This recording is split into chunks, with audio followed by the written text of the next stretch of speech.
Okay, welcome everybody to the free Sunday online law class, the National Popular Assembly on the Vocational Science of Freedom Discord server, Gilded server, now that we've moved over to Gilded. If you want to find the link on how to join our server, there'll be a icon in the upper right hand corner on the, if you're listening from YouTube, in the upper right hand corner of the Vocational Science of Freedom YouTube page on the banner, and just click on the banner and you can join the Gilded server for free and join in the Sunday classes.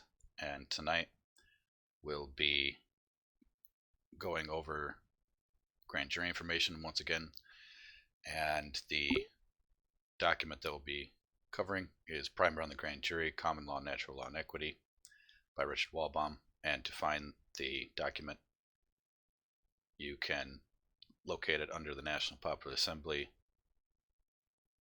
main channel grouping and go to Class 6 Docs and Links and scroll up to the top, and you'll be able to click on the drop box and you'll find all the documents for all of the grand jury classes in that Dropbox link.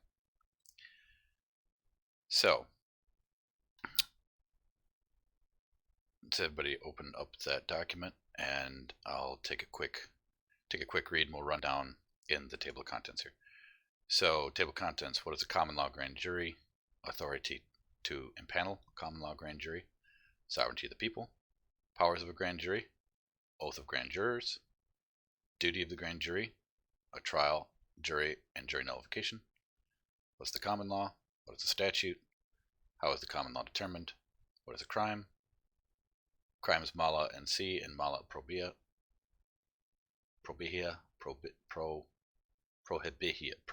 sorry. Police power. What is natural law? The tradition of natural law. Necessity and the presumption of liberty. Necessity versus consent. Equity. Administrative law. Justice. Remedy for every injury, right and wrong. Constitutional rights constitutional rights secured against government. Waiver of protection of government. United States codes. Attributes of courts of record. Some of these I'll go over, some I won't. Like the attributes of courts of record, that one I'll definitely go over. Supremacy clause nullification. Government immunity to suit. Sovereign immunity.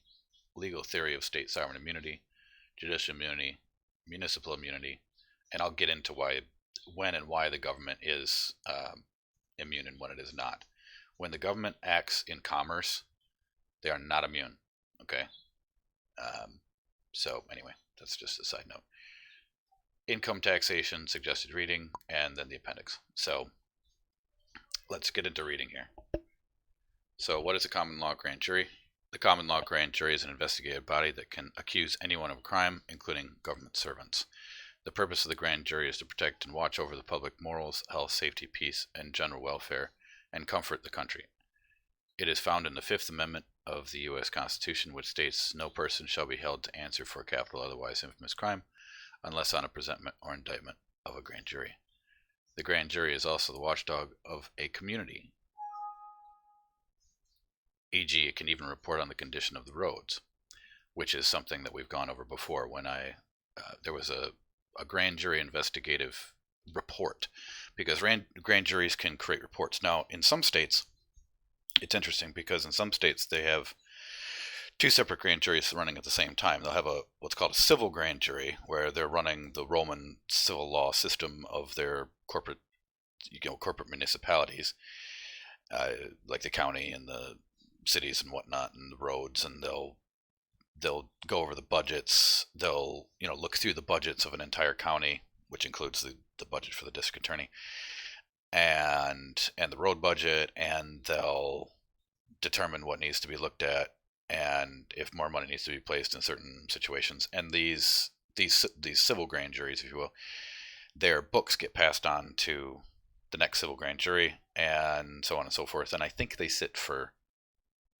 either they might sit for a quarter of a year, or they might sit for 6 months. I can't exactly remember, and it probably differs from state to state.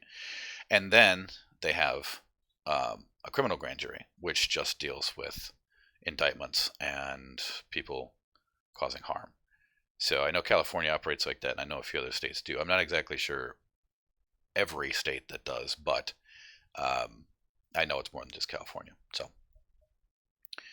So to continue, in many states, grand jurors are required by statute to examine into the condition of jails, asylums, and other public institutions, examine the books and accounts of the various public officials in the county, fix the tax rate, and have a general supervision over public improvements, as I just mentioned. It is free to pursue its investigations on any subject free of external influence or supervision, so long as it does not tread upon the legitimate rights of witnesses called before it. Well, I would put a caveat to that. Technically, if the grand jury subpoenas you to come before it and it demands, say, production of books from a corporation, the witness, if you will, has absolutely no rights whatsoever. They don't even have their constitutional rights because the grand jury is above the Constitution. So anyway, that's a little aside, and you can go and listen to the other grand jury classes that we've had where we cover Hale versus Hinkle in pretty much totality, which is a very good suit that shows the true power of the grand jury, and that if you're summoned before the grand jury, you have to answer, or else you can basically sit in jail. So, to continue, a grand jury sits not to determine guilt or innocence, but assesses whether there is an adequate basis for bringing a criminal charge, and only hears evidence on behalf of the prosecution, since the finding of an indictment is only in the nature of an inquiry or accusation, which afterwards is to be tried and determined by a trial jury. Now, there's a couple little footnotes here. There's a 3 and a 4 here. So the 3 is grand jury, George Edwards, and number 3 is U.S. versus Williams, which is an important case which we covered in another grand jury class. And number 4 is grand jury, George Edwards again, but from a different page. So just to make the notes there. And one other thing to state about this particular paragraph. This paragraph is not completely correct. I mean, it is from a standpoint that this is the typical aspect of what the grand jury is usually seen as being. However, the grand jury can, if it wishes to, not only hear evidence on behalf of prosecution, but it can also hear evidence of anything that basically it discovers or is made known to it. So anyone, not just the district attorney, and of course the term prosecution doesn't, of course, strictly mean the district attorney. It does literally mean anyone who wishes to prosecute a crime that they know of. If anyone brings anything to the grand jury and says, hey, grand jury, I heard, this was going on in the county recorder's office. I saw them writing up false deeds or something, whatever it may be. So anyone comes to the grand jury and presents the information, the grand jury can then write up what's called an information, and then the grand jury can either appoint someone as a special prosecutor if they wish to, or they can hand it off to the district attorney. So that's one thing that's slightly wrong with that. Hey, somebody's got a hot mic.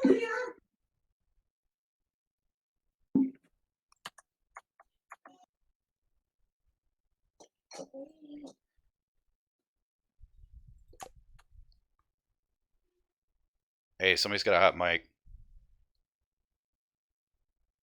CLF, mute yourself. You got a hot mic.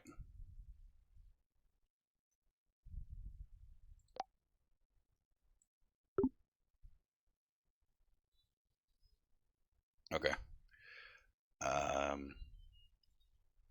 Okay, so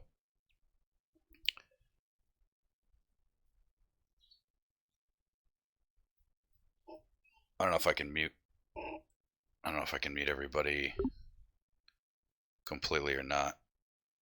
Maybe I can.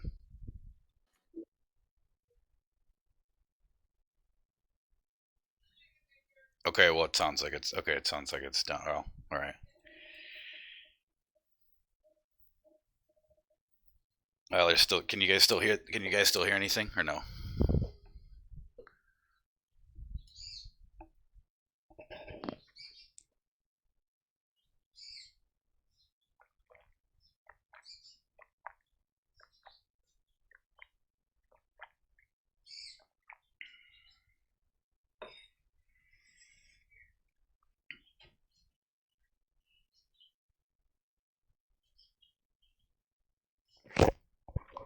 Yeah, we good. All right. Okay. Okay. So, all right. So I'm gonna make a little cut here, so I know where the hell I'm gonna have to edit this. So the cutting in and out audio. I don't care if the audio is fucked. I'm gonna record. The thing is perfectly recording fine. I told people that. And the reason it is because it. Damn.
Okay, hold on.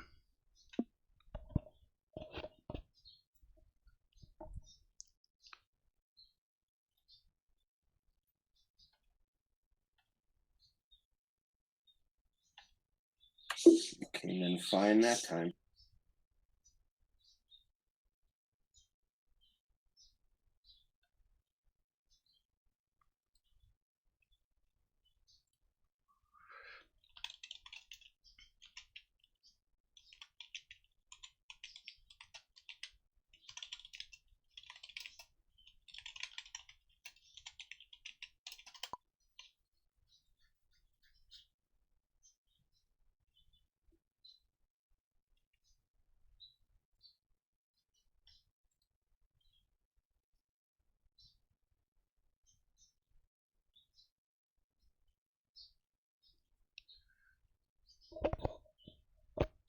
Okay, just doing a mic check again, just making sure everything's cool on my end.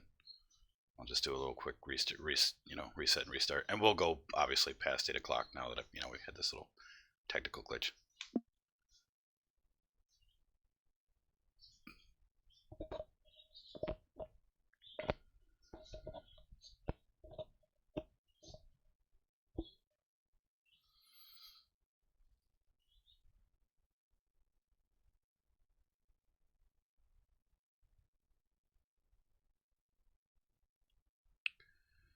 Okay, I'll try push to talk then and see how that works.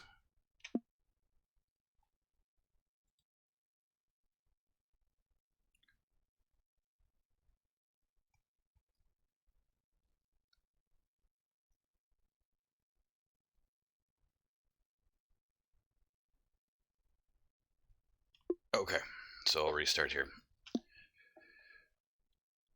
Okay, I'll just start that paragraph over. It's okay. So it is free to pursue its investigations on a subject free of external influence or supervision, so long as it does not tread upon the legitimate rights of witnesses called before it. A grand jury sits not to determine guilt or innocence, but assesses whether there is an adequate basis for bringing a criminal charge, and only hears evidence on behalf of the prosecution, since the finding of an indictment is only in the nature of an inquiry or accusation, which afterwards is to be tried and determined by a trial jury, period. Now, as I said, there were a few things that were slightly off with this paragraph. One, that the grand jury can also gather information of their own on their own volition. They can send out their own investigators, which is usually four grand jury members usually stand as investigators, which is actually written into the Magna Carta, and they can go and investigate whatever they feel like, and so therefore they do not only hear evidence on behalf of the prosecution or district attorney. Now, this does say prosecution and not district attorney, which is more correct, because anyone can prosecute a crime on behalf of the people of the area, county, whatnot. A lot of the time, well, in statutory land, the term would be a qui tam action. A qui tam action is where someone privately prosecutes a criminal offense and then receives parts of the monies for the fines. That's called a qui tam action. Back in England, it used to just be called prosecution, because most of the crimes were prosecuted. Well, all of the crimes were prosecuted by private parties. There was no central district attorney, and there was no central prosecution for the king. Private parties brought the prosecution. They did it in courts of record at law, and they prosecuted their own crimes. And yes, they did bring them to the grand jury, which they could. Somebody's got a hot mic again.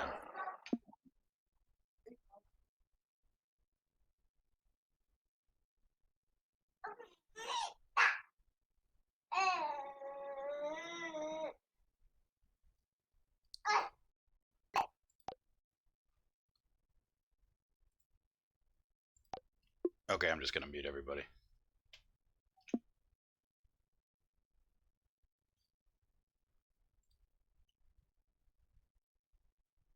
Okay, so everybody's muted. So yeah, so the grand jury can just go about its own business and investigate things however it sees fit. It doesn't have to only go upon the evidence that is brought before it. So to continue, wait, can you guys still hear something? I muted him. Well, actually, I muted everybody. Oh, damn it, I guess I can't. Well, hold on.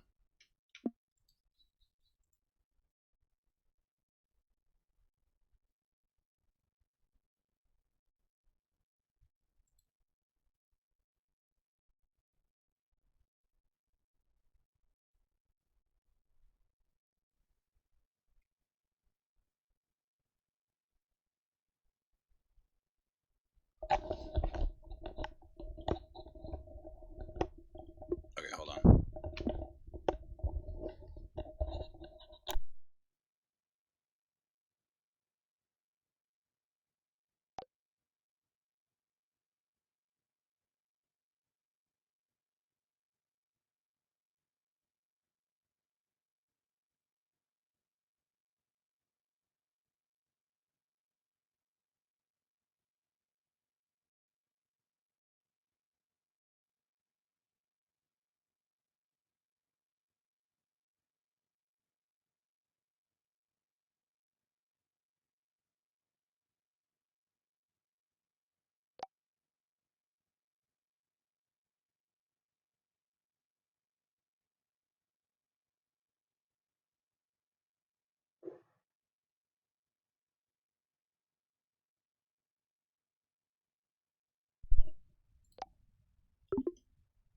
Yeah, I don't know. Can you still hear it?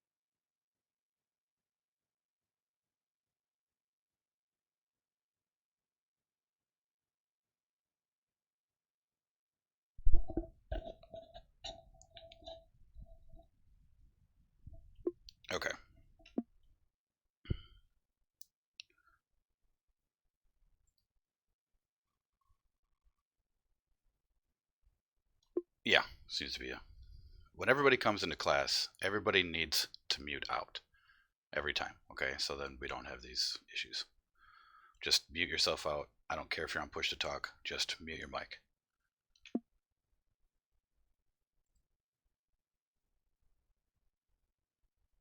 Okay, so to continue,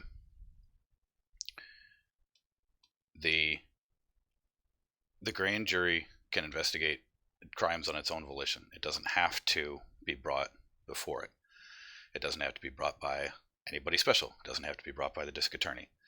The grand jury, if it wants to, can go out and actually investigate anything that's going on in the county without anyone actually bringing any problem. Just as it is said, I believe in USA versus Williams case, that the grand jury wishes to make sure that there is no problems, meaning that they're wanting to make sure that there's no problems whatsoever in the county or in the office or in the government office of what they wish to investigate. So to continue reading from the document, Judge King in 1845 described the extraordinary modes of criminal procedure which may be pursued by a grand jury in the following words. The first of these is where criminal courts of their own motion call the attention of grand juries and to direct the investigation of matters of general public import, which from their nature and operation in the entire community justify such intervention. The action of the court on such occasions rather bear on things than persons, the object being the suppression of general and public evils affecting in their influence and operation communities rather than individuals, and therefore, more properly, the subject of general than special complaint, such as great riots that shackle the social fabric, carrying terror and dismay among the citizens, general public nuisances affecting the public health and comfort, multiplied and flagrant vices tending to debauch and corrupt the public morals, and the like, so on and so forth. Continue. The third and last of the extraordinary modes of criminal procedure known to our penal code is that which is originated by the presentment of a grand jury. A presentment, properly speaking, is a notice taken by the grand jury of any offense from their own knowledge or observation, without a bill of indictment being laid before them at the suit of the Commonwealth. Like an indictment, however, it must be the act of the whole jury, not less than 12 concurring on it, except that it emanates from their own knowledge and not from the public accuser. See, this is where it gets into, as I said before, that the grand jury can investigate they can investigate on their own however they wish to. And except that it wants technical form, meaning they don't have to write up an information. When a grand jury gets together and writes up an information, they could do it however they want to. It doesn't have to be. There's nothing specific about it, and the presentment can be, however it can just. Presentment can be very, very simple. They can say, we believe that there's criminality going on in such and such a place, and we believe that so and so should be tried for common law theft or whatever it may be, right? So there's no technical form for it. So to continue, it is regarded as instructions for an indictment. That a grand jury may adopt such a course of procedure without a previous preliminary hearing of the accused is not to be questioned by the court, right? So interesting point there. There's a link to constitution.org, which I think that's another online library. So apparently we can go and pick up and look at the grand jury, George J. Edwards Jr. from, looks like it written in 1906, at that website. Hopefully the HTML still works. Somebody can try it and tell me if it works on the chat, please. That way we can go grab that book for the online library as well.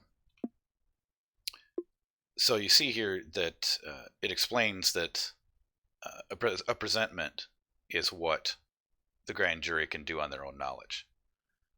And a bill is usually what gets presented to the grand jury when someone brings it to their knowledge, like the district attorney or any one of us that comes and brings a bill to the grand jury.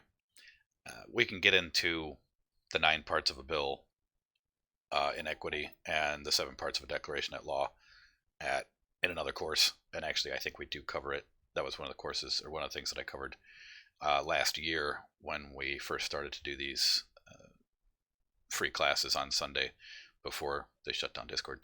And I believe there was a class, would be class, and it should be class 1, I believe, where I covered the difference between the 9 parts of a bill in equity and the 7 parts of a declaration at law. So, but we'll get around to covering it again. We do these classes in like a round robin fashion. So to continue here, the government cannot be in charge of deciding for themselves whether or not they should indict themselves on criminal charges. This is precisely why we have so much corruption in our government. It is the duty of the people to stand up as the faithful and wise stewards and bring the servants who think themselves master back into subjection. And that's a good way to put it.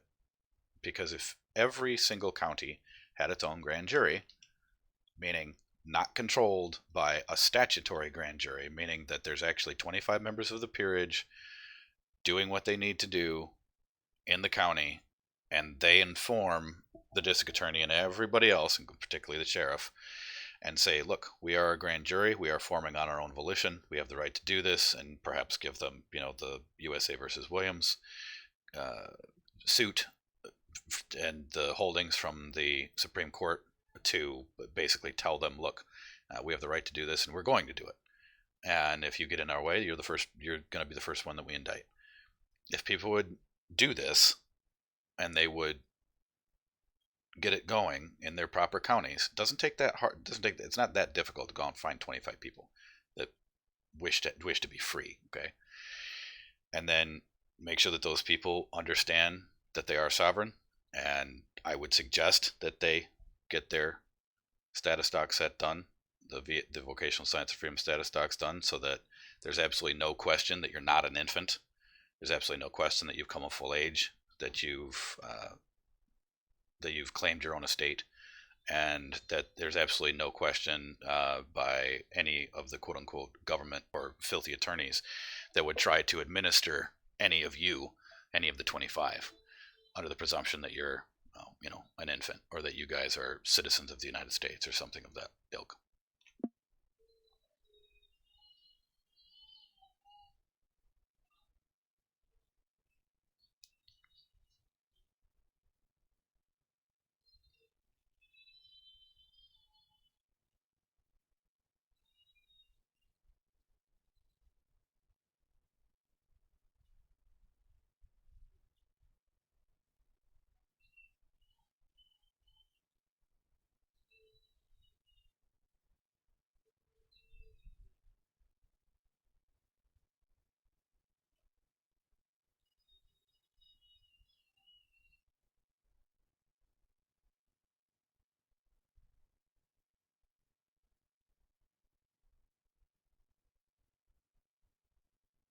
So to continue here, Section 2, authority to impanel a common law grand jury. The legal authority for a common law grand jury comes from the Magna Carta in 1215, paragraph 61, which requires 25 jurors, 4 of which are administrators, and can be distinguished from all other forms of grand juries since they have less than 25 jurors and thus are not founded on the Magna Carta. It was affirmed in 1296 as the common law.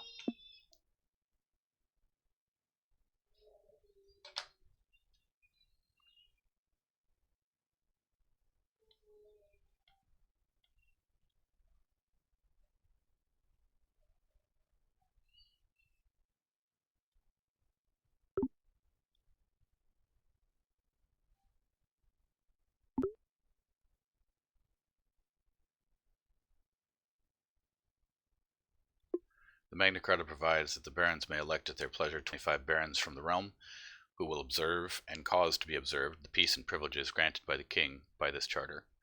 If the king or any of his servants shall have transgressed the people's rights, and this is shown to 4 of the 25, those 4 barons shall show the king or his people their error, and ask them to amend it without delay. If they do not amend it within 40 days, The 4 barons shall refer the matter to the remainder of the 25 barons, who with the whole land in common shall distrain and oppress the king in every way in their power, until amends shall have been made according to their judgment.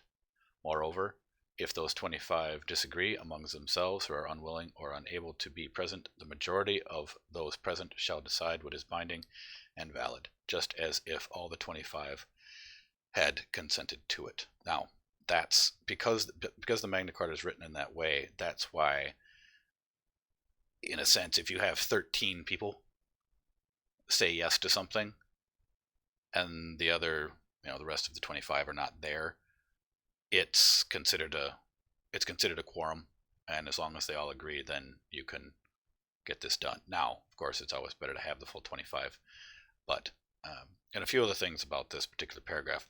This is not precisely the translation that I've read, but and by the way, the Magna Carta can be found in the National Popular Assembly online law library under in the reference room, or under reference, and you go to law library and you can find it in the law library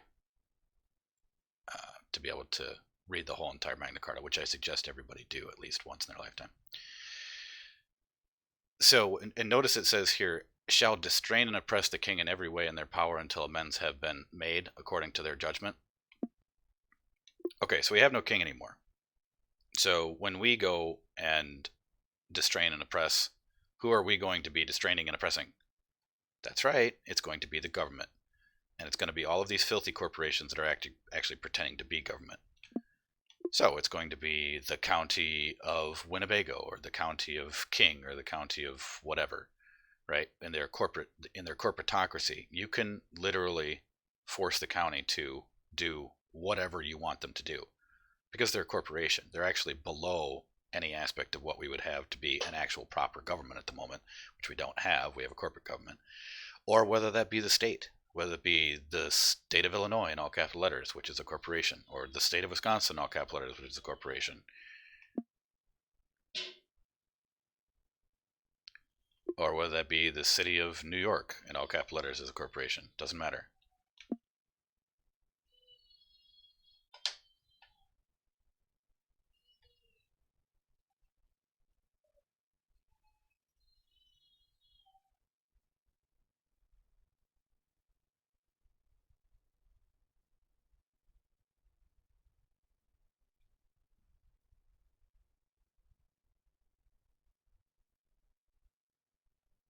And it also says here, if they do not amend it within 40 days, meaning if they don't fix the problem within 40 days, then they can pretty much take and oppress everything that they have. So if a government official basically doesn't do what they're supposed to be doing within 40 days, or fix what they're supposed to be doing within 40 days, the grand jury can basically hold them in contempt.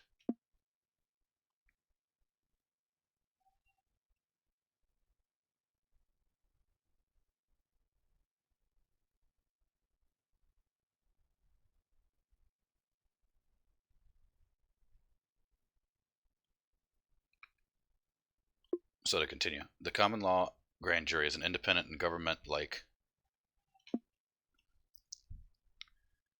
The common law grand jury is independent of government, like a fourth branch of government, administered directly by, on behalf of the American people, and the American people don't need government's permission to conduct it.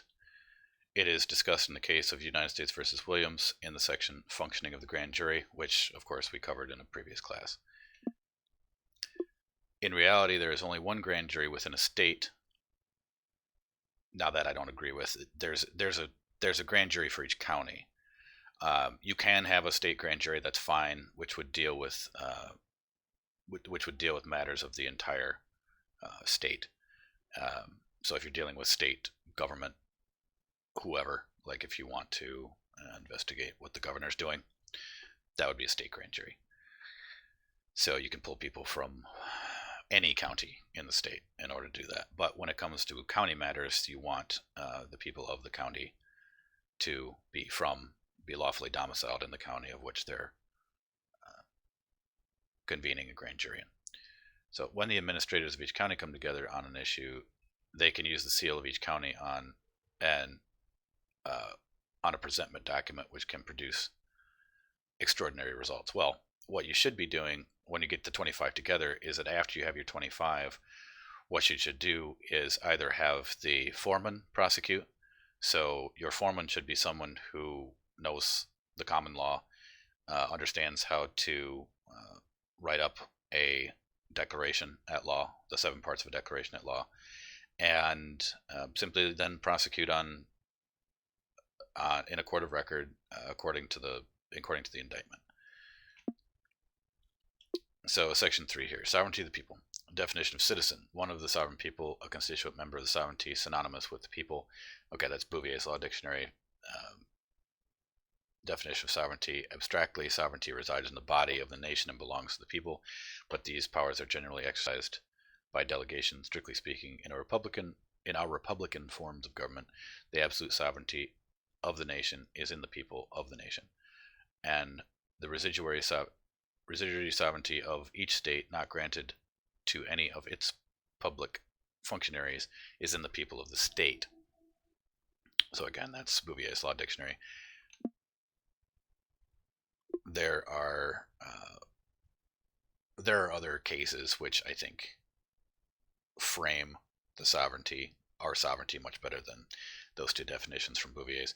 Furthermore, I would use, if I were to look up words, you want to use Bouvier's Law Dictionary, the older version, the original version.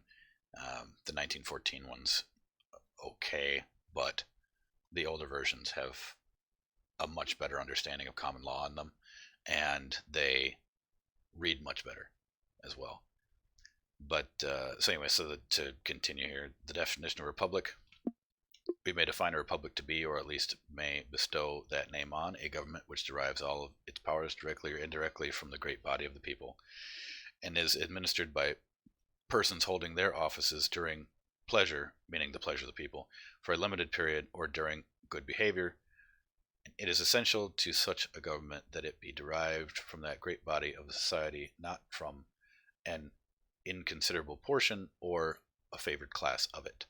Otherwise, a handful of tyrannical nobles, exercising their opinions by delegation of their powers, might aspire to the rank of republicans and claim for their government the honorable title of republic. It is sufficient for such a government that the persons administering it be appointed either directly or indirectly by the people, and that they hold their appointments by either of the tenures just specified. That was James Madison from the Federalist Papers, number 39. Which is kind of what we have now. You have a bunch of useful idiots who are pretty much all attorneys that take the bidding from the British Accreditation Registry, also better known as the Bar Association, from the City of London, and the bankers and the Knights Templars and scumbags and other secret society fools like the Masonic orders that control it. And so you have basically an oligarchy. Some people have referred to it as a technocracy. Yeah, you could say that too. But you have a corporate government run by attorneys. Okay. And until we end that whole entire scenario, we are going to continue to be slaves to them because we don't understand the law. We're not using the grand juries. We're not claiming our estates and getting out from underneath their filthy law merchant system, which is basically what it is in totality. It's basically the law merchant system governing or pretending to govern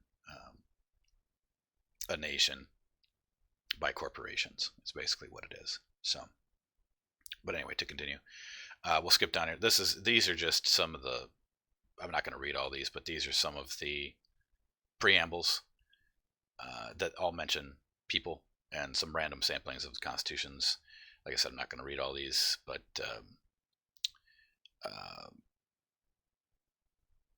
Texas is probably a good one. We, the people of the state of Texas, do ordain and establish this Constitution. All political power is inherent in the people. They have at all times the inalienable right to alter, reform, or abolish their government in such matter as they may think expedient. That's a pretty good one. And, of course, the federal constitution, we the people of the United States do ordain and establish this constitution for the United States of America. To ordain means to create law. You ordain it, you create it. And establish means to simply write it down on a piece of paper. So ordain and establish, to create and write it down. That's what we did, and that's what it is. The Treaty of Paris of 1783 brought an end to the American Revolutionary War. All Americans ceased to be subject of the King George III, and became sovereign. Here is Article 1 of the treaty. Now, I would disagree with that statement slightly. The reason wasn't from a standpoint of the treaty. The reason was from a standpoint that King George basically made a big mistake, and he canceled all the charters. You got to remember that all of these colonies, they were nothing but chartered corporations. Massachusetts Bay Company, Virginia Company, so on and so forth, right? So all the colonies were chartered corporations, and what he did was he canceled all the charters. That was actually what set everybody free and sovereign. It wasn't so much the treaty, even though the treaty basically recognized the sovereignty of the independent states. We the people were sovereign from the standpoint that he canceled all the charters, and we knew we were sovereign, and we had no higher master. But anyway, as far as the treaty is concerned, His Britannic Majesty acknowledges the United States vis-a-vis New Hampshire, Massachusetts Bay, Rhode Island, the Providence Plantations, Connecticut, New York, New Jersey, Pennsylvania, Maryland, Virginia, North Carolina, South Carolina, and Georgia to be sovereign and independent states, that he treats them as such, and for himself, his heirs and successors, relinquishes all claims to the government, propriety, and territorial rights of the same, and every part thereof. So, and then here are some better, I would consider better, aspects of sovereignty. Lansing versus Smith is a really good one that I always put into damn near every court of record case that I ever write up for anybody. And Lansing versus, this is the holding. It says, the people of this state, as successors of its former sovereign, are entitled to all the rights which formerly belonged to the king by his prerogative. Prerogative means by whatever the hell the king decided to do, or whatever he wanted to say, or whatever. That's by his prerogative, by your sovereign prerogative, right? Through the medium of their legislature, they may exercise all the powers which previous to the Revolution could have been exercised either by the king alone or by him in conjunction with his parliament, subject only to those restrictions which have been imposed by the Constitution of this state or of the United States. Lansing versus Smith. Now, that's in reference to basically government, to govern what we do in our own republics, when it's talking about the exercise all powers which previously to the Revolution could have been exercised by the king alone, right? So when we choose to have our own courts, when we choose to open a court of record, when we choose to open that court, we're doing so by our own sovereign prerogative. That's our court, right? If you think about it like this, power is always vested, right? So we vest power to the governments to create certain courts, right, to take care of certain things for us. Like, say, for example, what we wrote down in the Constitution of the United States of America, we give the federal courts the jurisdiction of admiralty, which allows them to take care of maritime admiralty issues, things at sea, so on and so forth, matters of banks and banking, yada yada, right?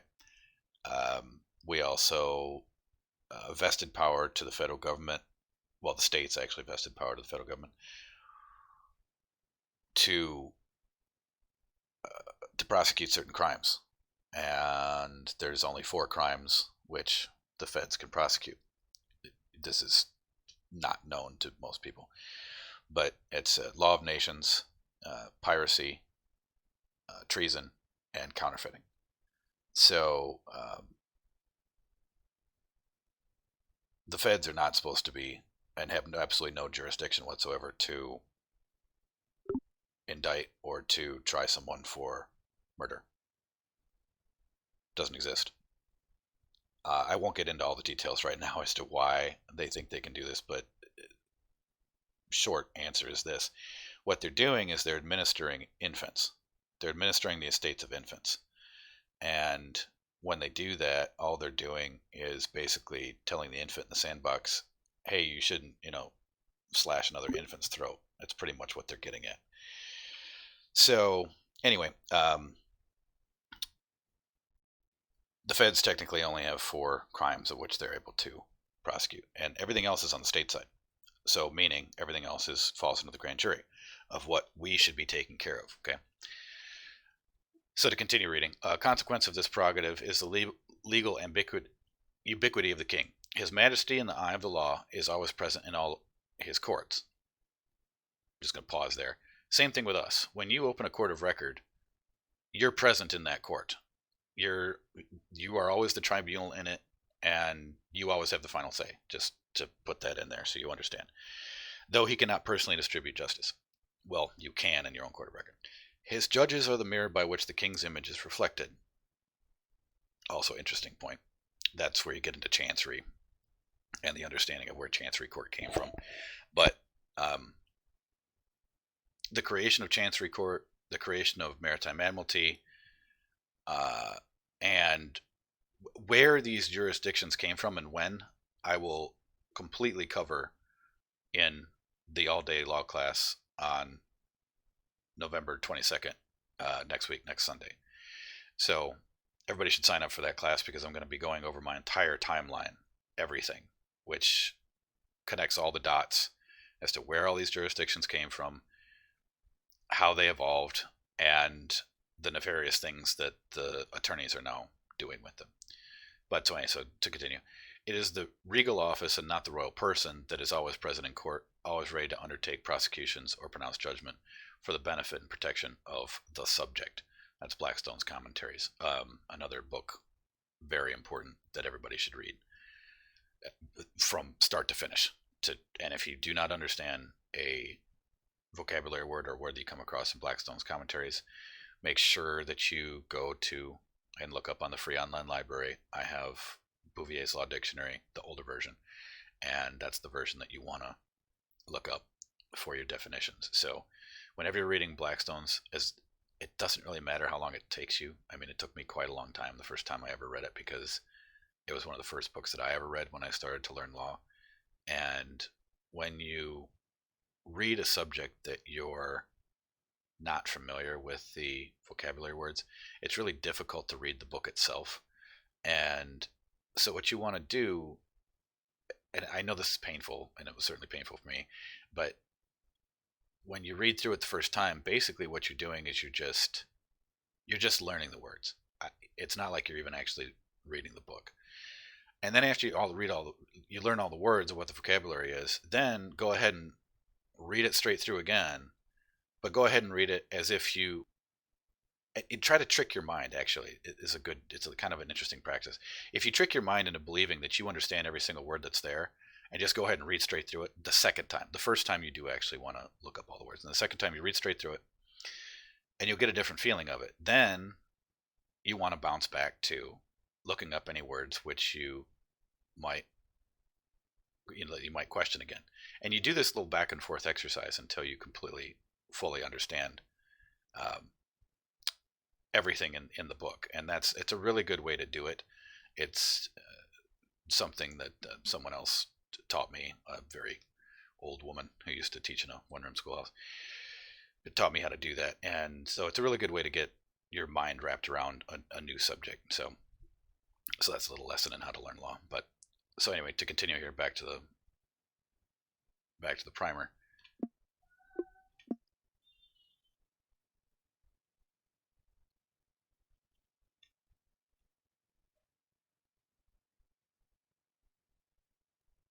If then it be true that the sovereignty of the nation is in the people of the nation, and the residuary sovereignty of each state in the people of each state, it may be useful to compare those sovereignties with those in Europe, that we may hence thence be enabled to judge whether all the prerogatives which are allowed to the latter, meaning the states, are so essential to the former that there is reason to suspect that some of the difficulties which embarrass the present question arise from inattention to differences which subsist between them. So they're talking about the difference between the sovereignty of the nation and the people in the nation and the rest of it in the state. Well, it's not that difficult of a thing to figure out, okay?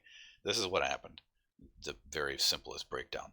So it took 4 years for the people in the colonies to agree on the Articles of Confederation. Okay, the Articles of Confederation was this loose document which stitched the various different states together to say that yes, we're all in this together, but there was no centralized power at all. Zero, none, nothing.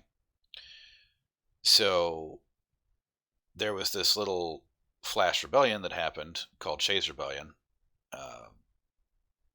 organized by Daniel Shay, who was a decorated veteran of the Revolutionary War, over unlawful taxation.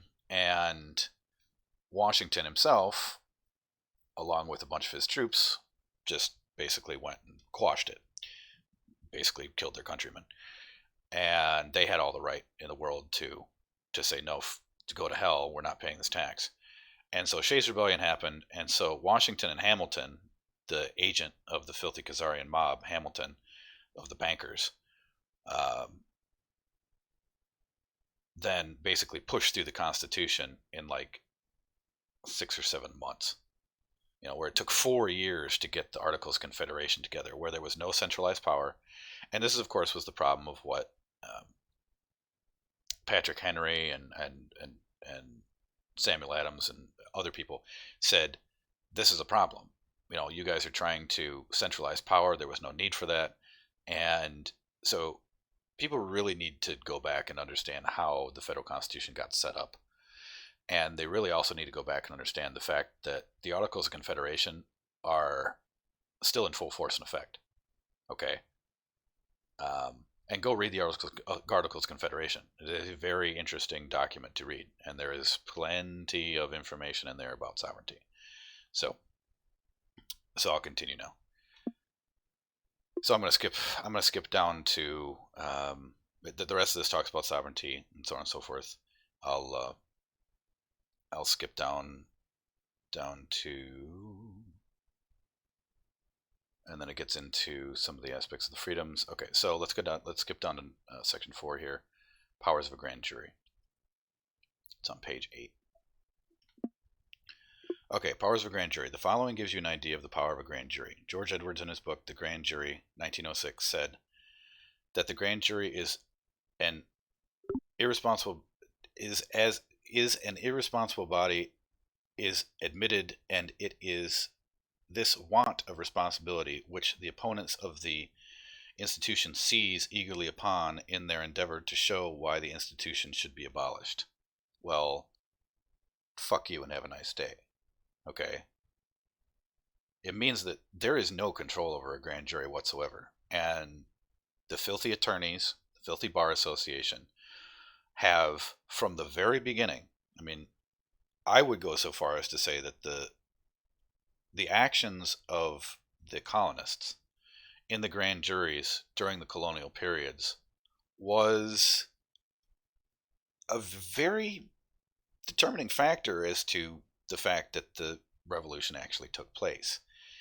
There was a letter written back and forth. There was a letter written by a judge, a maritime admiralty judge, to and back then they were run by admirals. So it was a letter from an admiral back to the king regarding the conduct, if you will, of the colonists regarding the use of the grand jury. Basically, what he wrote back to the king was, he said, look, these colonists destroy everything. They destroy our stockpiles and harass us during the day, at night. And then during the day, they acquit everybody through their grand juries, meaning that the grand juries refuse to indict any other colonist who had basically gone and destroyed something of the British. And the British were furious about it, but there wasn't one single fucking thing they could do about it. Nothing. Nothing. Because the grand jury is the highest form of government, and was also in England, clearly, because why? Because the Magna Carta. So we adopted that form of common law English jurisprudence and then put our own little American twist on it after we got our nation and our states. So just an interesting little aside there when it comes to people talking about the irresponsible body. And the other thing you can talk about is what's called a runaway grand jury. One of the most important things you can ever do as far as grand jury research is concerned is go to every single large metropolitan newspaper office and pull up in their archives every single story you can find that uses the term runaway grand jury. You'll be stunned as to what you find. You'll be stunned as to the power of the grand jury, and you'll be stunned as to what some of these stories are in just the anger and like the rage and all of this shit that the Khazarian mob controlled media want to put down the grand jury for. When they do actually decide to do what they're supposed to be doing, which is act independently of any filthy corporate government. They're really interesting reads. I have quite a few of them in my grand jury manual, which I'll eventually get done with, and because I need to find an editor for it. It's pretty much done. I just need to finish up editing it. And a runaway grand jury is the only grand jury which is actually operating the way it should be operating. Any grand jury that's not operating as a runaway grand jury is truly not operating as a proper grand jury. They're being controlled and kowtowed by the district attorney or whatnot. So anyway, so to continue reading, the principal objection which can be urged against the grand jury as now constituted is the absolute personal irresponsibility of the individual juror attendant upon the performances of his duties. He is a law unto himself. Goddamn right. No power can regulate him and no power can control him. He can be called before no earthly tribunal except his own conscience to account for his actions. He can pursue an enemy for personal motives of revenge. He can favor a friend or political associate. Goddamn right. He can advance and maintain before the jury by argument ideas that he would never father in any other place. He can shrink responsibility by voting in turn the guilty loose, pleading for mercy for the confessed criminal, and the next moment cast his vote to indict the innocent. But friendless accused, ignoring in order to do so his oath and every distinction between hearsay and competent evidence. The state's attorney is powerless to protest against or prevent these insane antics upon the juror's part, and the court is as equally unable to prevent the denial of justice. Get the point? You can do whatever the fuck you want to do when you have a proper 25-member grand jury assembled. If I was about to go on a rant, I'm sure everybody listening is well aware of their power, and I'm sure everybody that's listening is well aware of what we need to get done. But I cannot stress enough that to form grand juries is the single most important thing that we all need to do.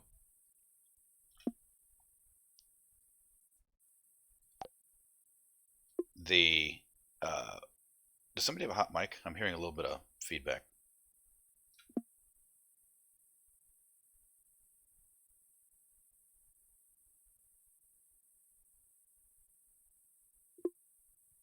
Does anybody else hear a hissing in the background?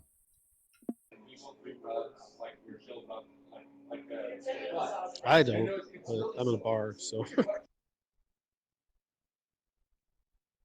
Okay, actually it stopped now. Okay, I don't know what that was.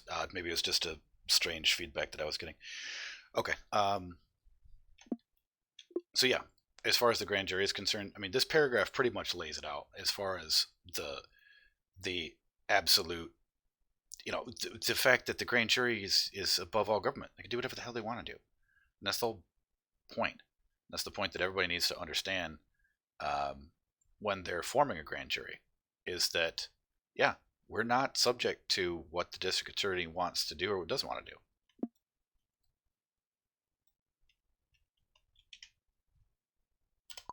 I'm going to drop that little bit into chat, the one I just read from, even though it didn't copy very well. But so to continue, if you're dealing with a statutory crime, find the underlying principle and see if the statute is in alignment with the natural laws enumerated below. Be sure the law goes no further than necessary to remedy the perceived harm. This is what makes this a free country. Okay. I don't completely disagree with that statement, but at the same time, I just want to make a note here that first time offense for theft under the common law is death. Okay. That's the first time offense for thievery under common law is death. And we know by the statutory rules, it's like, 30 days in jail or whatever. If we, the people, did what we were supposed to be doing and tried thieves and hung them, who do you think would be the biggest thieves that we could hang? First off, right off the bat, it would be all the bankers. So you see why they're literally and properly deathly afraid of the common law actually being run through proper common law grand juries, and then of course through proper courts of record that proceed according to the course of the common law, not filthy statutory enactments, which basically are a way of them to legislate and legalize their own thievery, right? So just keep that in mind from the standpoint of, if you when you do form your grand juries, that yeah, you can look at the statutes, but they absolutely under no circumstances have any control over you whatsoever. They should just be used from a standpoint of being like taking advice and like saying, okay, that looks like something that we could do here or do there. But if you feel like the punishment is more, you should definitely do it. Yeah, Shade, by the way, your question, haven't we been freed from British control at this point? Yeah, I mean, we're as free from British control as we act as though we are, honestly. You got to remember that we have the vast majority of the House and the Senate still filled with British agents. Every single attorney, every single filthy attorney who has the title Esquire in front of them is still an agent of the filthy crown. Okay, so until we remove all those scumbags permanently and forever, and I would go so far as to say the fact that every single attorney should technically be ineligible to serve in any legislature, because in a sense it's a direct violation of the separation of powers, if you think about it. So an attorney takes an oath to the court and to uphold the court and so on and so forth, right? Okay, that basically makes them a judicial officer. That makes them, of an aspect of being of the judiciary branch. Now, so that means that they technically should not be able to be a legislator or a congressman, for that matter, nor should they be able to be fucking president, which is why Trump, not being an attorney, is the only legitimate president of the United States of America that we've had for a very long time. So we are out from underneath the control as much as we allow, as much as we act that we are, right? I mean, you don't see, British troops running around here or anything. What you see is a system of the Bar Association which has militarized our police. So you look at a cop, is he technically British? Is he being controlled by a British system? Absolutely. So it depends how you want to ask the question, I guess, and how you want to think about the question in general. So but we can get into that after class. But it's a good question, though. So let's get down here to the oath of the grand jurors. So the oath of the grand jurors. What is the difference between a group of 25 and a grand jury? Question mark. The oath of office. The oath of office of a grand jury, says Judge Wilson, is the commission under which he acts. The oath to be taken by a grand jury is as follows. And I do actually like this oath, but I made a note in here where it says, it says the Constitution of the United States of America instead of just the federal Constitution. But so anyway, so I'll read it. Because a man's oath as to what he's doing it creates the office, right? So the oath to be taken by the grand juries is as follows. You do solemnly swear or affirm that you... Oh, by the way, one more thing before I get into this. Usually this oath is administered by a judge, right? In one of their court buildings, one of their justice centers. However, and we've talked about this between members of the Vocational Science of Freedom. We've talked about it extensively between various different other colleagues, students of mine, that there truly isn't any reason why anyone who is able to administer an oath could not administer a grand jury oath. Now, what am I getting at? We could do this by a commissioner. You could do it by a notary public. A mayor could do it. So the point is that it doesn't have to be done by a judge. So if you get 25 people together and you have a 26th one there being a notary, the notary then issues the oath. Everybody swears the oath. They can sign a piece of paper if they like. It's fine. No big deal. The notary would sign it afterwards. Bam. There you go. There's your 25. There's your oath. You are a grand jury. Period. There would be nothing that could stop you after that point. So anyway, we've had discussion about that, and I think it's a good way to, if we need to, go ahead and do it, and it'd be completely lawful because, like I said, it's anyone that can administer an oath, which includes a notary, or like I said, a commissioner, or maybe even an alderman could possibly do it too. I think they might be able to do that. I know a mayor can, because a mayor is technically a magistrate as well. But yeah, anybody that can administer an oath. Okay. So back to this. So the oath is, you do solemnly swear or affirm that you will diligently inquire and true presentment or indictment make of all matters and things that come to your knowledge. You will keep your own counsel and that of your fellows and of the government, and will not disclose you could probably leave off the last part though, but whatever, and will not disclose the testimony of any witness examined before you, nor anything which you or any other grand jury may have said, nor the manner in which you or any other grand jury may have voted on any matter before you, unless required to disclose the same in the course of a judiciary proceeding in which the truth or falsity of evidence given in the grand jury room in a criminal case. So again, it's kind of funny, even in the oath, it's almost like it's almost schizophrenic because technically you can't tell a grand jury to do anything. But anyway, to continue. You shall present no person through malice, injustice, hatred, or ill will. That's a good thing to leave in there because you don't want people just, being on a vendetta. That can get dangerous and stupid. So, nor leave any unrepresented through fear, favor, love, or affection, or for any reward or the promise or hope thereof. But you shall present things truly as they come to your knowledge according to the best of your understanding. You see just the basic aspect of logic here. It really is just following your logic. Okay? You shall protect and defend the Constitution of the state and this is where I put the note in, and I would say and the Constitution for the United States of America. I would not just say and the United States. I would clearly alter that part. And apply the principles of natural law as informed by your conscience. You shall strictly adhere to the maxims that 1. Every right, when withheld, must have a remedy, with a view to restitution, and 2. No law can go beyond what is necessary to remedy a perceived harm. So help you God. Period. Close quote. Have a nice day.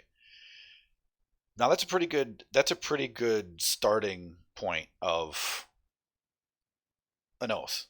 Like I said, you can alter it. I kind of altered that one in mid sentence, like I said, for certain things.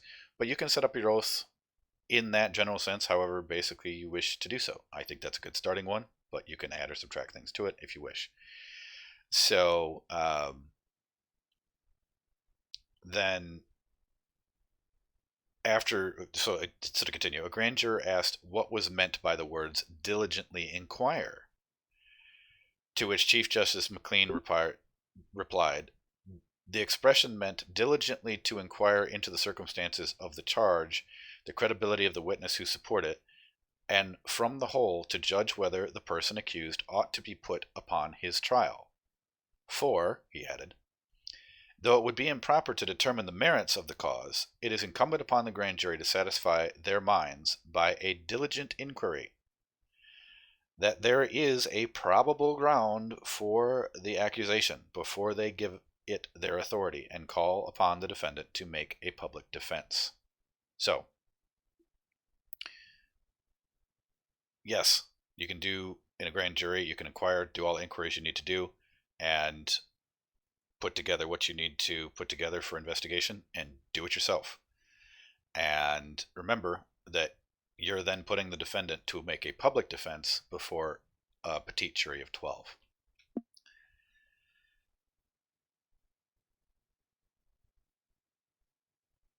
There's another thing here about something else Chief Justice said. Tawney said, but in our desire to bring the guilty to punishment, we must still take care to guard the innocent from injury. And everyone is deemed to be innocent until the contrary appears by sufficient legal proof. You will, therefore, in every case that may come before you, carefully weigh the testimony and present no one, unless in your deliberate judgment, the evidence before you is sufficient in the absence of any other proof to justify the conviction of a party accused. Again, that's from Edwards, page 102. Now, think about what that just said and why none of the statutory grand juries operate this way. What I mean by a statutory grand jury, and I should clarify myself here, what a statutory grand jury is a grand jury that's less than 25 members of the peerage, or any amount of persons, infants, getting together and doing the bidding of the district attorney. You will never see a grand jury in any state to date that will be more than 23. In fact, I think most of them have gone to something like 16 or 17, or some even smaller number, right? And the reason is because if you don't have the full 25 to start out with, or at least 13, now technically if they were actually running it by the Magna Carta, if you have 13 unanimous people vote yes on something, then technically you have the power of the grand jury. But you can't start with 17 and go, oh yeah, and 13 decided, and so we have a majority. No, you got to start with the full 25. But if a few can't make it, so on and so forth, scheduling, whatnot, life happens. That's fine, as long as 13 say yes. So, but the point is that with this quote, you have to remember that a grand jury can refuse to indict. Now, if more people understood that, even in the statutory grand juries, there wouldn't be much anything the district attorney could do about it. Say a grand jury got together and they flat out simply refused to indict every single traffic case that came before them. Right? I can guarantee you what would happen.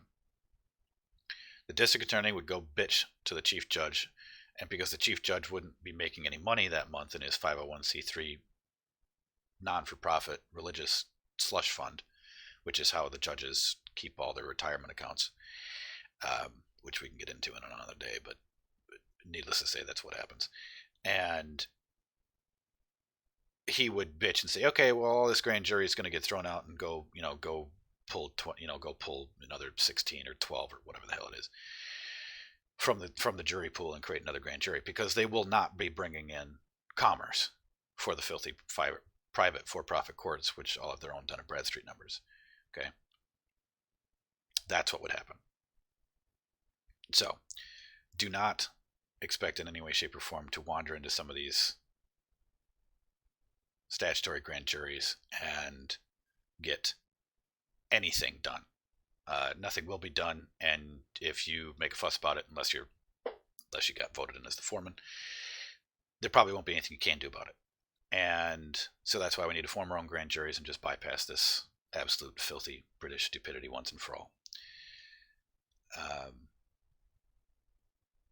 Shade, you had a question. Does a courtroom essentially act like a boat? Maritime law, does that room basically act like a boat where the judge limits powers restriction? That room question is a logo in a courtroom, a corporate business logo.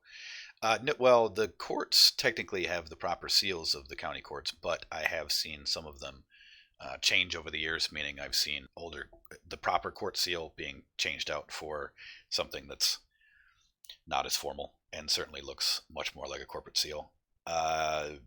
As far as maritime admiralty is concerned, that gets into the 5 different jurisdictions of law and what different courts operate under in a particular court, one way or the other.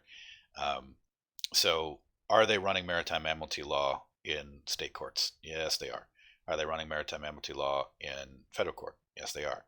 But at the same time, are they also running chancery and equity and ecclesiastical and common law? Again, yes, they are. They're running all the jurisdictions at the same time, okay? And then what they do is they call it, if you ask the judge to say, what jurisdiction is it? He'll say general jurisdiction. Now, what most people don't understand is that general jurisdiction technically means chancery, okay? So, in chancery court, you're basically sitting in front of a black-robed priest of El, subject to the dictates of his conscience, which is exactly where chancery court came from, exactly where the jurisdiction of chancery came from, where the filthy attorneys and the filthy Knights Templars went to, who run the Inner Temple and Middle Temple, City of London, and went to the king and said, "King, you're really busy, with your King's Bench and your common law. Why don't you create a black-robed priest of El, El, the god El. El is the god of banking and lies. Okay, Isis, Ra, El, Israel, right? The 3 gods that the scumbags worship. So anyway, so they went to the king and they said, well, king, you're really busy with your common law courts of record and stuff. Well, why don't you create this jurisdiction where we can take your conscience? Like, what? How can that even happen? Well, of course it can't. You can't give another man your conscience. It's ridiculous. But anyway, so that's how chancery came about. So what you'll notice is that a lot of the foreclosures that have happened over the past, 20 years, 30 years, a vast majority of them are run through chancery because it's a law merchant thing. You're running in there, they're saying, oh, look, there's something that has to be owed and blah, blah, blah, and then this next thing, and default judgment, and bam, and your house is gone. Well, no one's going in there and arguing the fact that, one, that's my credit. I created my credit with my own sovereign signature. That bank cannot lend other depositors credit. And furthermore, it can't lend me its credit. I created the credit, right? That's how this system works, this monetary system. But anyway, I'm digressing. But anyway, yeah, so as far as the chancery, you spelled it incorrectly, but yeah. You can, I'll tell you what, this is what I'll do. I'll put a couple of the good reading books. One's called The Pied Pipers of Babylon. It's a really good book to be a good primer for what they're doing. And because this does literally go all the way back to Babylon. Actually predates it. I mean, technically, if you really want to go all the way back, it probably goes all the way back to Ur. But the idea of running a people by code, like the Code of Hammurabi, okay? They've been at this for a very long time. It's just that our current problems stem from the City of London and the Inner Temple and Middle Temple of the Bar Association, basically. I mean, that's where we can point our finger right now and say, okay, you guys gone, let's get back to our common law and get rid of this shit. So So anyway, so I think I'll make a note here at the duties of the grand jury, and I think we'll stop for the night. Well, you know what? Let's keep on. I'll do the duties of the grand jury, and then we'll stop, because we did have a lot of technical problems at the beginning of this class. So, duties of the grand jury. If anyone's unalienable rights have been violated or removed without a legal sentence of their peers from their lands, that should say trespassed upon. Bill Thornton made a good point one time. He said, "There's nothing in the Constitution that says they can't violate your rights. The point is that they exceed their jurisdiction. That's what happens. And then in the excess, in their exceeding their jurisdiction, the box that we put them in, when they exceed their jurisdiction, they then end up trespassing upon our substantive rights. When they exceed their jurisdiction and they trespass upon our substantive rights, that's a trespass. Okay, so you want to get away from the term, my rights have been violated. Say they exceeded their jurisdiction, and you say that your rights have been trespassed upon. That'd be the proper way to say it. All right. So, okay. We, the 25, shall straightway restore them, and if a dispute shall arise concerning this matter, it shall be settled according to the judgment of the 25 grand jurors, the sureties of the peace, Magna Carta. Okay, so the trial jury and jury nullification. So, just as a real short stint here, I'm just going to say a couple things, very simple. The trial jury and jury nullification. When a common law court of record comes together that proceeds according to the course of the common law of 12 members of the peerage, when a case is brought before them, they judge both the facts and the law. That's true jury nullification. So the prosecutor would come and say something, an aspect of common sense, and say, the law is decreed that it's unlawful to steal from someone, right? And the penalty of which shall be death, right?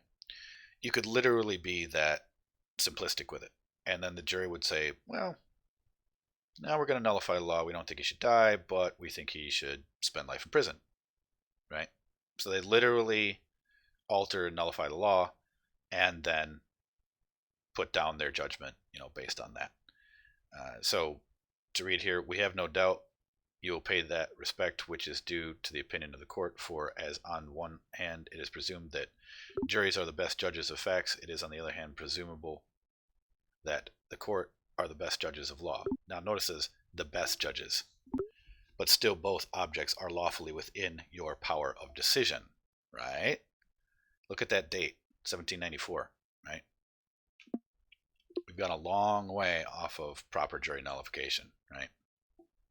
1794 is pretty far back, but it goes to show you that our system, this is how our system was properly set up, right? So this is the Supreme Court, right, saying this. So if it was good enough for the Supreme Court in 1794, it is good enough for us today.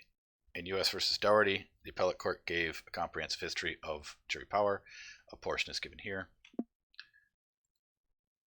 There has evolved in the Anglo-American system an undoubtable jury prerogative, in fact, derived from its power to bring a general verdict of not guilty in a criminal case that is not reversible by the court. The power of the courts to punish jurors for contempt or incorrect verdicts, which persisted after the medieval system of attaint by another jury became obsolete, was repudiated in 1670. The pages of history shine on instances of the jury's exercise of its prerogative to discharge uncontradicted evidence and instructions of the judge. Today, the quote-unquote settled rule is that the judge is to judge the law and the jury to judge the facts. Well, incorrect. The jury's role was respected as significant and wholesome, but it was not to be given instructions that articulated a right to do whatever it willed. The old rule surveys today only as a singular relic. Well, again, no. It's because what we have now is courts that are not courts of record. So, and yes, by the way, the grand jury can go after a judge. The grand jury can go after whoever the hell they want to, for the exception of the president. Technically, we, the people, gave that power strictly to Congress to impeach the president. But it doesn't mean that we can't try the president for crimes that he's committed.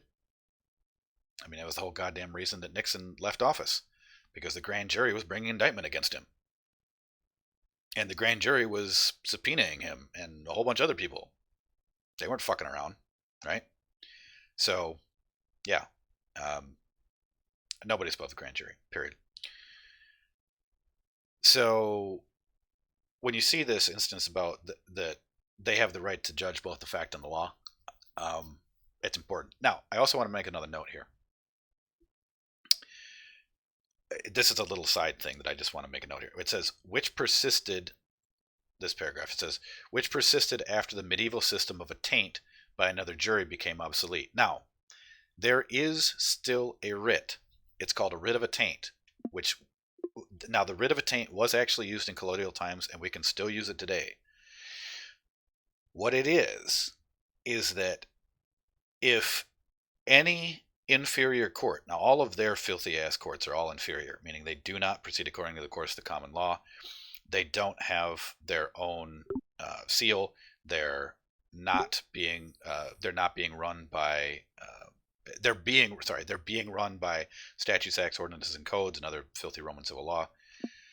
So when one of those inferior courts, say, throws any of us under the bus for, say, a traffic ticket or something, if you have 25 of your friends, and this gets into what was previously stated in this document about, that you shouldn't do this, but there's nothing stopping you from doing it, you can actually bring a writ of attaint to 25 of your friends, and that grand jury can overturn the inferior court's ruling.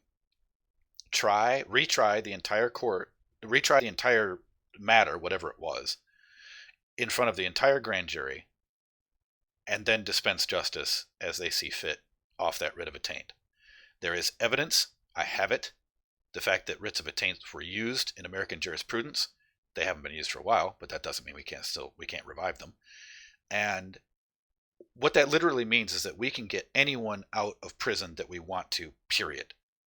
There will be no way that they can stop us under any circumstances. And when you have 25 people behind you, preferably a bit of a larger pool, say 35 or whatever, but if you poke any of us, you attack all of us. Okay? And not only will we turn around and indict you, but we'll remove our friend by a writ of attaint, and we'll pull him out of whatever filthy corporate jail that you've thrown him into or thrown her into. That's real power. And once we learn how to wield that power properly, there's nothing they can do to stop us. And we'll have full control of our republic again. Okay? So, on that note, I'm going to make a little highlight here so we know where to come back to. We'll come back to number 6, what is common law? And remember, next week, Sunday, we're going to have the all-day law class, which will go from 10 o'clock in the morning to about this time at night, or about 7 o'clock at night, Central Standard Time. So we won't have our regular free Sunday law class. So what I'll be covering is my timeline doc and all of the connections of how all of this came together. And I mean, my timeline doc starts the Code of Hammurabi and moves forward. So I'll leave this where it is right now. So we'll come back to what is common law. I'll make a highlight there to remember to come back to where we start. And so next week, like I said, we'll be having the all-day law class, so we won't be meeting. But then the week after that, when we come back, this is where we'll come back to, and so we'll finish off the rest of this document, hopefully, with that class. So with that said, thanks everybody for coming, and I'll turn off the recording, and we can talk amongst ourselves.